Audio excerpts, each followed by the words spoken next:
ते बऱ्याचदा मार्गदर्शन करत असतात. तर नाना आपल्याशी जरा थोडेसे दोन शब्द शेअर करतील. नाना बोलू शकता ना? नमस्कार, Shri Swami Samarth. Sir okay sir बोला. महाशाळेने एक व्रत घेतलेलं आहे की आपल्या मराठी बांधवांना, खास करून व्यावसायिकांना, डिजिटल मार्केटिंग करून त्यांचा व्यवसाय वृद्धिंगत कसं करता येईल. तो पर्सेंटेज मध्ये नाही तर इन मल्टिपल. तर या गोष्टीची अ, गरज तर निर्माण झालेलीच आहे. आधुनिक तंत्रज्ञान आणि हे सर्व स्वीकार करून आपला व्यवसाय पुढे वाढवण्याचा प्रत्येकाचं एकच ध्येय असतं की माझं इन्कम वाढवता कसं येईल आणि इतर लोकांच्या शर्यतीमध्ये मी पण त्या शर्यतीमध्ये भाग घेऊन पुढे कसं जाऊ शकेल.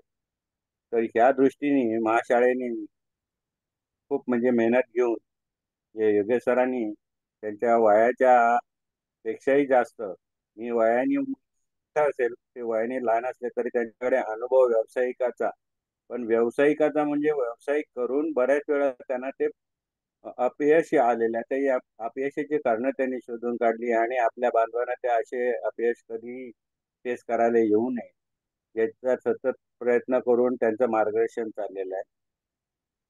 जे म्हणजे नवीन जॉईंट होऊ इच्छित आहेत, शाळेत ऍडमिशन घेऊ इच्छित आहेत. आता शाळेत ऍडमिशन घेण्याचं पहिली दुसरीतलं वय नाही आहे. आपण तशा की मनोवृत्तीने आपण मॅच्युअर झालेलो आहोत. त्यामुळे आपल्या व्यवसायाला खरोखर पुढच्या लेवलला घेऊन जाण्यासाठी आपण एका योग्य शाळेत योग्य ठिकाणी आलेलो आहे याची खात्री करून, म्हणजे त्यांनी प्रोग्रामच असं ठेवलेलं आहे की 3 दिवसाचा सेमिनार अगोदर तुम्ही बघा, शिका, खात्री करून घ्या आणि मग नंतर जॉईन व्हा. आज मी तो पण बॅचचा विद्यार्थी आहे आणि प्रत्येक बॅचला नवीन, प्रत्येक बॅचलाच काय प्रत्येक दिवशी मी परवाच म्हणजे माझा अभिप्राय लिहिताना त्याच्यामध्ये मेन्शन केलं होतं की इथं प्रसाद दर दिवशी प्रसाद वेगळा असतो. एकच प्रसाद रिपीट होत नाही. असा प्रकार म्हणजे या इथे मिळणाऱ्या ज्ञानाचा आहे. त्यामुळे म्हणजे ही जणूक आहे आणि तुम्हाला प्रत्यक्ष बघितल्याशिवाय आणि अनुभव घेतल्याशिवाय ह्याचं कल्पना येणार नाही. आता त्यातलाच एक छोटस नमुना त्यांनी सरांनी सांगितलं. आम्हाला पण म्हणजे लोगोचं त्यांनी ऍप्लिकेशन दिलं होतं. दरवेळेला त्या अ, याच्यामध्ये डिजिटल माध्यमामध्ये ना अपग्रेडेशन, नवीन व्हर्जन वगैरे येतात. तर प्रत्येक आलेलं म्हणजे व्हर्जन सर आहे ना, लगेच आपल्या नवीन बॅचच्या लोकांना किंवा ज्या ज्या वेळेला मिळेल त्या वेळेला त्यांना ते लगेच शिकवलं जातं.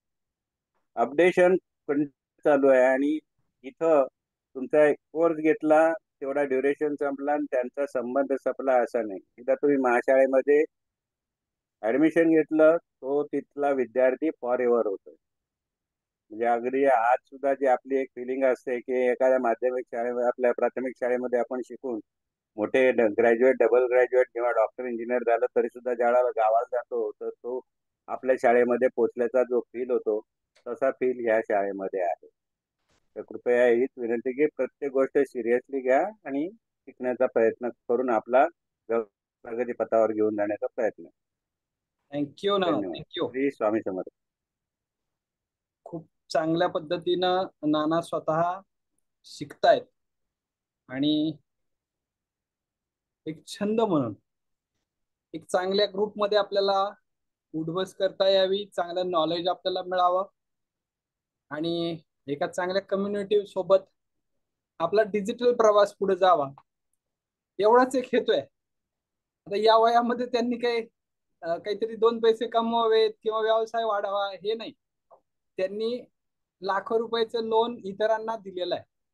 बँकेच्या माध्यमातून त्यांनी बँकिंग ह्या सेक्टरमध्ये खूप मोठं काम केलेलं आहे. पण तरीही या वयामध्ये शिकण्याची जी धडपड आहे ती खरंच वाखाणण्यासारखी आहे आणि हा आदर्श प्रत्येकानं घ्यावा असं आमचं म्हणणं आहे. तसंच आमच्याकडे दुसरं अजून एक उदाहरण आहे की बापूसाहेब, तेही याच पद्धतीमध्ये आता त्या